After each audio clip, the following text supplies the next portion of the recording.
Bem-vindos a mais um episódio do podcast Aquela Peça, o nosso podcast sobre teatro. Hoje voltamos aqui a falar sobre um musical, depois de termos falado no último episódio sobre uma peça. Neste episódio vamos falar sobre o musical Wicked, que nós tivemos o prazer de ver em 2022. O musical é bastante antigo, estreou na Broadway em 2003 e viria a estrear em West End em 2006. É um musical baseado num livro que, no fundo, é uma prequela da história original do Feiticeiro de Oz e explora a complexa relação entre Elphaba e Glinda. E agora o Pedro pode explicar um bocadinho melhor como é que foi nós irmos ver este musical. Elphaba e Glinda, que são duas das bruxas deste universo. Exatamente, que depois também aparecem no Feiticeiro de Oz. Este musical é daquelas peças que se pode dizer que já se tornou um clássico. Em exibição há mais de 20 anos na Broadway, para o ano faz os seus 20 anos em West End, e é o quinto musical há mais tempo em cena, de forma ininterrupta, no West End, daqueles que estão atualmente em cena. E apenas é ultrapassado por clássicos ainda mais clássicos, como Os Miseráveis, Fantasma da Ópera, Rei Leão e Mamma Mia. Portanto, estar neste top 5 já é uma honra para o próprio musical. No entanto, a história em si do próprio musical não é tão conhecida como a destes 4. E eu acho que era um bocadinho por isso que não estava no topo das nossas prioridades. Nós fomos ver este musical numa base muito de as restrições impostas pelo confinamento durante o Covid estavam a abrandar, já tinha havido o famoso Freedom Day no Reino Unido, e mesmo assim nós fomos lá a primeira vez pós-Covid a Londres com o intuito de ver, ou pelo menos o que tínhamos em mente mais, era ir ver Os Miseráveis à noite e tínhamos uma matinê para preencher. E pensámos, por que não o Wicked? O Wicked também era um bocadinho aqueles musicais que nós não tínhamos pressa para ver por causa de tudo o que tu estavas a dizer. Não havia propriamente uma previsão que o Wicked fosse sair de cena. E também na altura não havia tanto esta craze de Wicked, porque o filme ainda estaria longe, não havia tanta craze, por isso era um musical que nós podíamos ir ver a qualquer altura quando nos apetecesse. E nós até costumávamos passar muitas vezes à porta do teatro do Wicked, porque ficávamos ali naquela zona de Vitória e passávamos lá muitas vezes. Pronto, tínhamos o plano de ir ver, mas não era uma urgência. Mas ficou muito marcado para nós porque foi o primeiro musical que nós vimos depois de Covid. Quem já viu a parte 1 do filme, que estreou o ano passado, em 2024, pode já estar um bocadinho mais familiarizado com a estrutura, porque acaba por seguir um bocadinho a estrutura do musical. E, portanto, o que é que acontece? O musical acaba por ter duas partes. O primeiro filme, digamos assim, aborda toda a primeira parte e agora o segundo filme aborda a segunda parte. Portanto, quem já viu o filme consegue adivinhar que o final da primeira parte do musical coincide com o final do filme. E é esse grande número, neste caso o Defying Gravity, que a mim me fez ver que saudades eu tinha disto. Isto de facto é realmente mágico e é aqui que eu pertenço. É isto que eu gosto de fazer, é isto que eu gosto de ver. É uma cena muito impactante e já que tocaste no filme e pronto, aqui numa pequena comparação com o filme, mantenho a dúvida, eu não sei como é que vão conseguir preencher com a segunda parte dos filmes, ou seja, com o filme número 2, a segunda parte toda do musical, porque é meio musical em cada parte e lá está, a título de opinião pessoal, as melhores músicas estão na primeira parte. Por isso a mim faz-me ainda hoje, apesar de eu ter gostado do filme, atenção, um bocadinho de confusão, como é que vão fazer um filme inteiro com as piores músicas, já. Sendo que são todas muito boas e a atuação é extraordinária. Claro que ver aquilo em palco tem outro impacto e, portanto, estar aqui a dizer que a segunda parte é melhor que a primeira são as duas extraordinárias. Mas, de qualquer forma, as piores músicas estão de facto na segunda parte e continuam a fazer espécie como é que vão fazer mais 2 horas de filme, não sei bem quanto... Porque os filmes são grandes. O primeiro filme foi grande, o segundo também deve ser, com a segunda parte do musical. Como é que fizeram isto em filme? Não percebo ainda. Eu acho que há que ter fé, porque também achavam o mesmo, e nós achávamos o mesmo relativamente à primeira parte, e de facto conseguiram transformar aquilo num filme.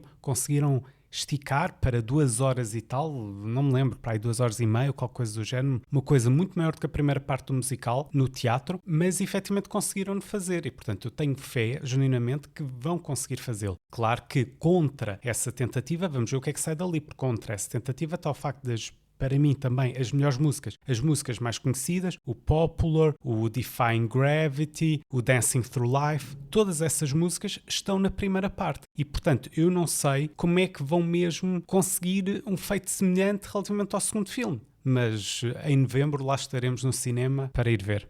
Sim, até as partes em que a relação da Glinda e da Elphaba se sobressaem mais, porque depois elas estão mais afastadas na segunda parte do musical, e acredito eu que seja esse o conceito do filme também, porque é a mesma história, baseada no mesmo livro. Vamos ver, na altura em que nós lançarmos o podcast, certamente que o filme já terá saído ou terá quase a sair, portanto também é uma oportunidade para as pessoas terem este nosso comentário.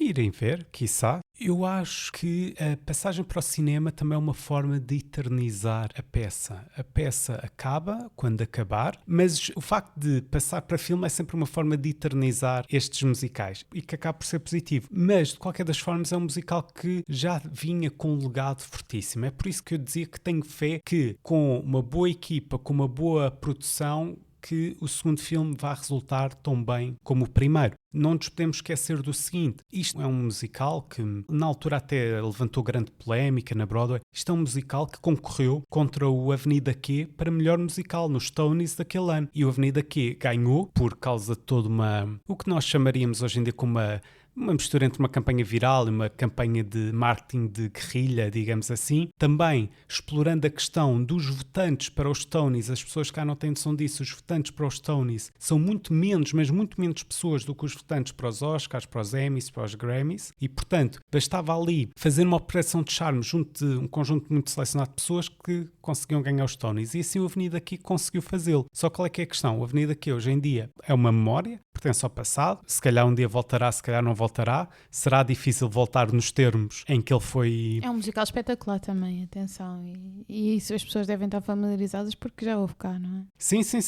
Só que é um musical, polémico, aguerrido. E datado. E um bocadinho datado, sim, um bocadinho datado. Por exemplo, aquelas piadas, se calhar, sobre internet, às vezes sobre celebridades falidas, que quanto mais tempo passa, menos as pessoas se lembram dessas celebridades e tudo mais. Ao contrário do Wicked, com uma história muito mais neutra, por assim dizer, mais ficcionada, o que faz com que essa história ficcionada seja, para mim, um clássico. Lá está. É ousado dizer isto, mas devido a essa questão, devido a ainda hoje falarmos sobre o musical, ele ainda estar na Broadway, ainda estar no West End, não ouso compará-lo a alguns daqueles nomes que eu mencionei no início, mas quase. Sim, está muito ao nível desses musicais e acho que traz uma coisa de volta, que é a nostalgia do mundo de Oz, que tem os seus fãs e que tem as suas memórias de um cinema clássico, e o Wicked traz todas essas memórias. Nós também fomos ver o musical do Feiticeiro de Oz também em West End. A versão do Andrew Lloyd Webber. Exatamente, a versão do Andrew Lloyd Webber. Havemos um dia, talvez, de falar sobre isso. É completamente diferente o conceito de musical, não tem nada a ver. Este claramente é uma versão muito mais moderna daquele mundo de Oz, apresenta-nos uma versão distante do filme, de Feiticeiro de Oz, e distante do musical, apesar da versão do Lloyd Webber já ser um bocadinho mais modernizada, não é? Mas de qualquer forma, eu acho que tem os seus fãs, o mundo de Oz e o filme agora do Wicked dão a oportunidade a esses fãs de ver um conteúdo que gostam, não é? De facto, existem bastantes diferenças, como disseste bem, e uma delas é as músicas. Já falámos um bocadinho sobre as músicas, mas gostaria só de explorar um bocadinho mais em detalhe esse ponto, porque enquanto que uma pessoa pensa em Feiticeiro de Oz e vai automaticamente para o Somewhere Over the Rainbow, é automático. Sim. Aqui há um conjunto de escolhas que uma pessoa pode ter. Eu não sei qual é que é a tua música preferida, para mim é claramente o Defying Gravity, porque primeiro pela forma como traz magia ao palco. Se as pessoas vissem como aquilo é encenado, como aquilo é interpretado, com um conjunto de efeitos especiais que uma pessoa nem percebe como é que são feitos. Sim, nem não vamos dizer porque é absolutamente mágico. Há uns tempos nós tivemos uma amiga nossa a quem recomendámos ir ver o Wicked e tentámos ao máximo não lhe fazer o spoiling, em especial desse momento, porque eu acho que é tipo de ficar de boca aberta. É mais um momento, como nós falámos no outro dia, do Back to the Future, ou assim, é ao nível, é assim um momento especial do musical. Quem viu o filme talvez já tenha algumas pistas do que eventualmente será, mas é assim uma coisa em termos teatrais, em termos de efeito especial, em termos da própria capacidade física do ator que representa naquele momento, que vai mudando e são várias Elphabas ou lindas, é absolutamente extraordinário. E portanto, não vamos fazer o spoiling, mas é um momento brutal. Quando se fecha a cortina da primeira parte para o intervalo, fica-se logo com uma expectativa do que vai acontecer na segunda parte E eu acho que, não sei se tu concordas comigo, mas acho que o musical nunca volta a ser tão espetacular como naquele momento. Continua a ser um musical extraordinário, mas aquele momento é o momento mais alto do musical em termos de tudo o que é apresentado em palco, em termos teatrais. Isso faz com que seja a tua música preferida ou mesmo assim tens outra que gostes mais? Eu há várias músicas do Wicked que eu adoro. Estava a lembrar-me agora daquela do What Is This Feeling, que foi uma música que eu ouvi durante imenso tempo, e mesmo o Popular. Eu acho que essas duas músicas foram as que eu mais ouvi, muito mais do que o Defying Gravity. Eu acho que o Defying Gravity vale imenso pela demonstração teatral e de cumplicidade entre as duas atrizes que dão vida àquele momento no teatro. Mas não é uma música tanto de nós ouvirmos pós ver o teatro, é mais uma coisa que se aproveita enquanto se está lá a ver. Talvez aquelas que eu tenha levado mais para casa foi mais aquelas engraçadas, ou Dancing Through Life, ou qualquer coisa assim. Não tanto o Defying Gravity, não é uma música que eu todos os dias, ou quando pego no telemóvel para ouvir Spotify, vou meter o Defying Gravity. É um bocadinho uma música, sei lá, como nós podemos classificar, assim, tipo o Memory do Cats. É extraordinária, mas não é uma música que tu estejas sempre a ouvir, não é? Revejo-me perfeitamente nessas palavras. Por exemplo, lá está, um Popular acaba por ser uma música muito mais leve e que mesmo assim faz avançar a história. É engraçado como eu acho que do musical para o filme, o Popular é dos momentos que sofre uma maior evolução, em que acrescentaram mais valor através do filme, com toda uma coreografia mais elaborada ainda, uma coisa, como estás a dizer, muito mais animada, muito mais vibrante. E é engraçado porque a vida é um círculo e, em particular, o círculo de feedback é constante, é um loop. E, portanto, assim como houve coisas do musical que serviram muito bem para o filme, também há coisas do filme que serviram muito bem para o musical. Todos os anos existe um evento na Trafalgar Square, em frente à National Gallery em Londres, que é o West End Live, em que fazem representações dos musicais que estão em cena. E uma das exibições que houve em 2025, como há todos os anos, foi o Wicked, em que encenaram 3 músicas, uma delas o Popular, com o novo cast, e com a nova Glinda, que é a Zizi Stradlin, que nós já fomos ver enquanto Mary Poppins. Que nesta versão faz muito lembrar a Mary Poppins. Ela é muito inglesa, muito inglesa, e nesta encenação do Wicked não dá para fingir que a Glinda não é inglesa, não é? Ela é super britânica. E nós estamos sempre a ver a Mary Poppins ali e não propriamente a Glinda. E daí vem uma coreografia muito mais arrojada, muito mais mexida, de tal forma que houve um backlash enorme nos comentários, etc. E a organização do West End Live, a Official London Theatre, que tinha colocado toda a performance do Wicked, que consistia em 3 músicas, a primeira, o Popular, removeu o vídeo e voltou a fazer upload dele já sem essa performance do Popular. Lá está, porque, na minha opinião, tinha 2 componentes. Tinha essa questão, essa componente muito mais British, mas depois também a componente muito mais animada que vinha ou parecia vir do filme, o que me traz ainda mais curiosidade para um dia voltar a ir ver esta versão do Wicked. Vermos especificamente com ela. Eu já vi várias críticas, nomeadamente no Theatre Board, um dos principais fóruns onde se discute musicais e peças, e muita gente diz que o Wicked estava um bocadinho datado já, um bocadinho cansado à produção e, portanto, precisava deste rejuvenescimento. Mas tudo isso, todos esses componentes em conjunto, trazem uma certa curiosidade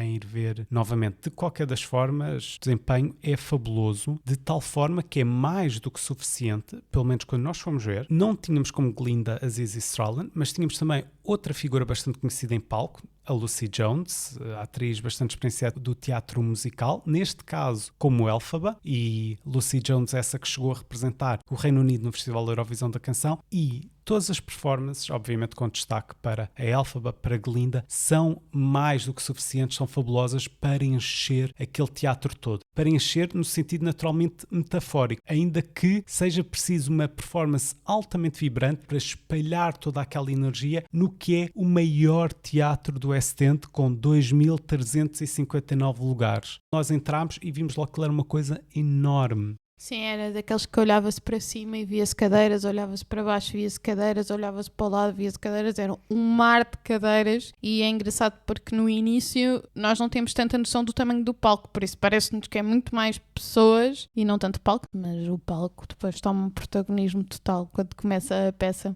É engraçado como de uma fachada que por si só já é flash e tem brilhantes, etc. Mas é uma fachada que não foge muito dos teatros normais, mas disfarça muito bem a imensidão do teatro. Sim, por fora não parece um teatro tão grande, parece um teatro tão grande como qualquer outro, mas depois entra-se lá dentro. Até a parte da entrada disfarça totalmente aquilo que está para lá, para trás. E é um teatro relativamente moderno. De tal forma que, se alguma vez quiserem ver o Wicked ou qualquer peça, vão ao Sitplan, vejam as reviews que outras pessoas deixaram por cada teatro no lugar, especificamente relativamente ao lugar, relativamente ao qual vocês podem estar interessados, mas no Wicked, regra de ouro é ou plateia ou nas primeiras filas do balcão. Se forem para muito trás do balcão, o teatro é mesmo enorme, e se forem muito para trás no balcão, não vão conseguir apreciar, ver os pormenores, tudo mais. Queria só acrescentar aqui uma coisa nas músicas. Eu também disse estas músicas porque eu tenho aqui um defeito, talvez, na minha avaliação deste musical. É que talvez a personagem que as pessoas admiram mais é provavelmente a Elphaba, não é? Mas eu acho que a personagem mais engraçada é a Glinda. E, portanto, as músicas em que a Glinda é a protagonista tendem a ser também mais as minhas preferidas. Acho que é um bocado por causa disso. Apesar de, claro, o momento do Defying Gravity, como tu estavas a dizer, é extraordinário, mas eu acho imensa piada a personagem em si.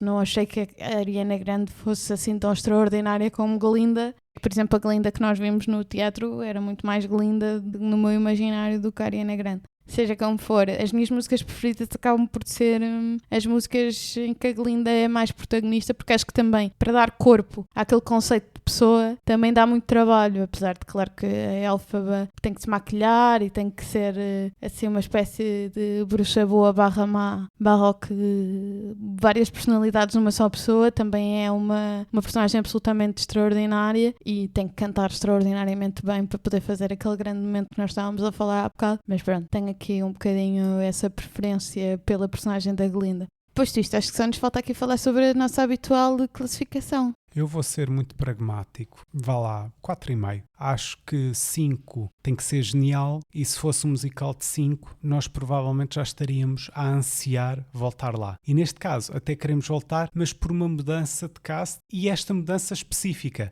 Como já dissemos aqui, nós temos o frigorífico cheio de ímãs musicais, e quando fomos ao Wicked, o ímã do Wicked não estava disponível, não estava à venda. E mesmo assim, desde então, desde o início de 2022, nós nunca tivemos imensa vontade de voltar ao musical para comprar o ímã. É um musical muito bom, mas não traz essa vontade enorme de regressar. Algo que já nos aconteceu com outros musicais. Mas é o único em que nos aconteceu numa open run, diga-se. Os outros eram do género, tinham acabado de estrear, e possivelmente ainda não tinham, todo o merchandising, ou estavam mesmo a fechar. Agravado pelo facto, como disseste e bem, de nós sabemos que aquilo vai lá estar, e portanto não há assim grande pressa para lá voltar, mas ainda assim acho que o musical é muito bom, mas não chega ao extraordinariamente bom. Dei um 4,5 em 5 e não o 5 completo. Não sei o que é que... Eu vou ser um bocadinho pior que tu e eu dou até um 4 e justifico simplesmente por isto, porque primeiro acho que já é um musical que está naquela prateleira dos musicais que estão em West End para sempre. Claro que há mudanças de cast, claro que as diferentes Glindas e as diferentes Elphabas e os diferentes príncipes e os diferentes de todas as personagens que aparecem no musical vão ser sempre diferentes todas as vezes que nós virmos, mas acho que o musical está estagnado na sua possibilidade de grande inovação. E, portanto, comparo muito àquilo que nós também falamos no Rei Leão, por exemplo, não é? E acho que se algum dia entrarmos aqui e fizermos um podcast sobre o Fantasma da Ópera, sobre Os Miseráveis, vamos ter exatamente essa opinião. Os Miseráveis, por exemplo, é um musical que eu e tu adoramos. Há dias em que cantamos imenso, mas está num lugar específico em que não vai haver grandes alterações à sua encenação, que independentemente do sítio onde o virmos, seja na Broadway, seja em West End, seja onde quer que seja em tour, por acaso Os Miseráveis nunca cá vieram, mas para quem já tenha tido a oportunidade, por exemplo, de ver o Fantasma da Ópera em West End ou cá, a história é a mesma. A encenação é um bocadinho diferente, mas a história é muito semelhante. E as músicas também. As músicas são exatamente as mesmas. Nem há qualquer diferença. As músicas então é aquilo. Posto isto, como o ponho neste patamar dos musicais eternos do West End, acho que tem aqui de levar um corte na classificação por causa disso, porque acho que nós não vamos ver grandes inovações nos próximos tempos no Wicked, e acho que até o filme foi uma excelente oportunidade para agora repensar e assim, mas acho que não é essa a ideia, não é? Nós não vamos ver isso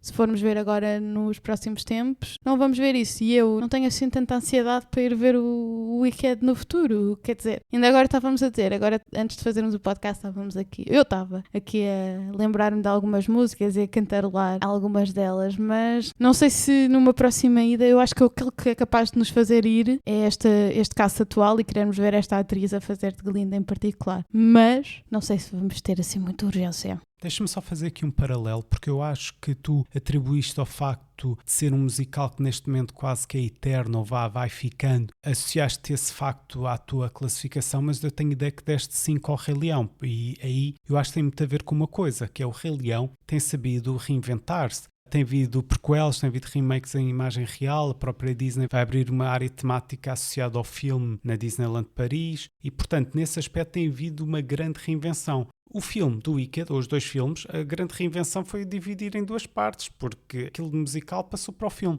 com as devidas diferenças aplicadas, como já disse. Alguns números até foram melhorados, tiraram o potencial, não é, de um filme que um palco não tem. Outros, na minha opinião, nomeadamente o Defying Gravity, eu acho que, novamente, não querendo dar spoiler, até tem mais magia em palco, exatamente por ser em cima de um palco, mas acho que é um bom ponto, acho que é uma encenação que não tem muito por onde se reinventar. Posto isto, tendo nós falado tudo o que havia para falar sobre o Wicked, o que é que se segue? Posto isto, o que se segue é outro musical, desta vez o Crazy For You, que nós vimos no ano seguinte, em 2023. É um musical bastante diferente, é um musical muito mais clássico, diria eu. Muito mais também associado assim a um certo cinema clássico, à velha Broadway, diria, aos inícios da Broadway, aos inícios de Hollywood, com muito sapateado, com muita dança, com uma componente clássica muito, muito forte. Talvez o musical até mais desse género clássico que nós tínhamos visto, assim com sapateado, com uma componente de dança mesmo muito evidente. De tal forma que, enquanto no Wicked o público é famílias, muito famílias,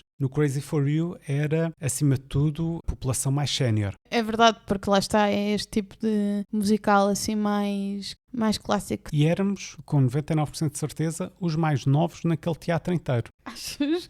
Talvez.